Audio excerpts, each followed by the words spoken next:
Okay, well, good afternoon, members of the Congress and everyone present here. Our names are Ana Paula Mendoza and Francesca Lázaro, graduated from Universidad Peruana de Ciencias Aplicadas, Lima, Peru. And with the support of Ruiz-Ruiz and Ulrike Sallandt, we are going to present our thesis entitled Emotional Containment of Children in Elementary School in Peru, a Qualitative Diagnosis. Globalization has transformed education, questioning models focused solely on the cognitive. The vision of comprehensive emotional education emerges, which includes emotional development along with academic development. The COVID-19 pandemic closed the schools, affecting the teacher-student relationship. More than 170 million students in Latin America and the Caribbean were affected in 2020. The crisis highlights the need for an educational approach that encompasses the emotional and the academic. Emotional education emerges as a post-pandemic solution, focus on emotional containment to promote individual and collective well-being. Emotional containment refers to people's ability to sustain the emotions of others, providing safe spaces to express emotions without prejudice. In schools, teachers are key to ensuring that this happens in the best possible way. Colombia, Mexico, Chile, Spain, and Venezuela seek to preserve emotional stability in schools. Various studies highlight the relationship between emotional education, academic performance, students' personal development, the importance of emotional competence in teacher training, and for these reasons, the need for a reconfiguration of the school curriculum. The research employed a methodology based on strategic foresight tools from the French school. This technique analyzes the key factors of a system and develops strategies aimed at the most appropriate future scenario. The scope of the research was descriptive, using structural analysis to analyze the key factors that determine the studied system.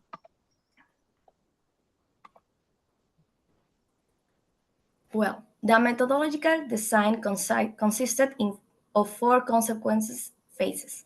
Phase 1 was the identification of factors and social actors associated with the system of child emotional containment. Phase 2 was the expert solicitation. Phase 3 was the structural analysis to determine key factors and actors in child emotional containment. And Phase 4 was the analysis and discussion of results. Following the methodological phases, the dimensions and factors promoting adequate emotional support in primary school in Peru were defined as follows. Regarding the dimension of government policies, it was recognized that the policy creation, implementation of educational policies, and political instability play a determining role. In institutional proposal, we have institutional curriculum, pedagogical teaching strategies, teacher participation and training in emotional education, and integration of emotional education into academic content. These were identified as key factors. The dimension of family environment is determined by parenting styles, parental roles, and dialogue and coexistence. Lastly, the social environment is characterized by factors such as form of interaction, sense of belonging, and bonding spaces. In this slide, we'll observe the hierarchy level of social actors in characterizing emotional support for children in primary school. The Ministry of Education and the Ministry of Development and Social Inclusion, MIDIS, are at a very high power level. The United Nations Children's Fund and school principals have a high power level, teachers have a medium power level, and parents have a low power level. Through a Cartesian plane, we demonstrate the location of 13 factors studies in terms of dependency and motricity. According to the critical judgment of experts, the most important factors are institutional curriculum and the incorporation of emotional education in the academic content, due to their high degree of motricity and dependency. At a similar level are the participation and training of teachers in emotional education, school bonding spaces, pedagogical teaching strategies, and a student sense of belonging. As we can see in the slide before, to address emotional support in primary schools in Peru, it is vital to understand their dynamics and relationships. The findings shows an unstable system with interconnections among the factors studied. Any change in one of them can have an impact on the entire system. In our discussion points, we were able to see that any effort seeking to promote relevant emotional education for primary school children must address the key factors described above in a systemic manner. Definitely, the most relevant factors are the institutional curriculum and the integration of emotional education into academic content. The motricity and dependency on the first factor are linked to the evaluation of curriculum objectives of each institution after the pandemic experience. Also, the Currículo Nacional de Educación Básica includes socio-affective tutoring, but the allocated hours are minimal for meaningful emotional education. The second factor that presents significant dependency and relevance is the integration of emotional education into academic content in a cross-cutting manner. The Ministry of Education could integrate emotional education as an integral component within the standards and learning objectives enshrined in the national curriculum. By establishing specific criteria, it will provide a framework for curricular planning of educational programs related to emotional education. Defining minimum learning standards ensures that all students have access to quality emotional education. The Ministry can articulate a specific strategy for the effective integration of emotional education into institutional curriculum.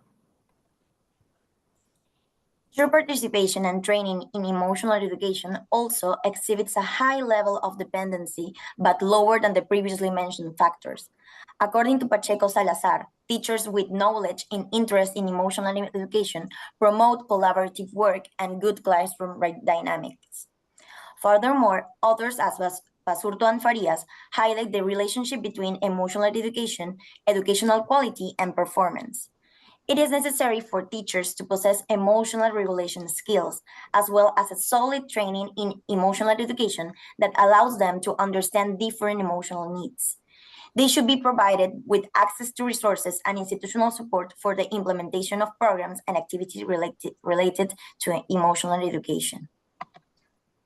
Regarding students wanting spaces in school and the sense of belonging, various studies have demonstrated that schools won't provide support and refuse to students.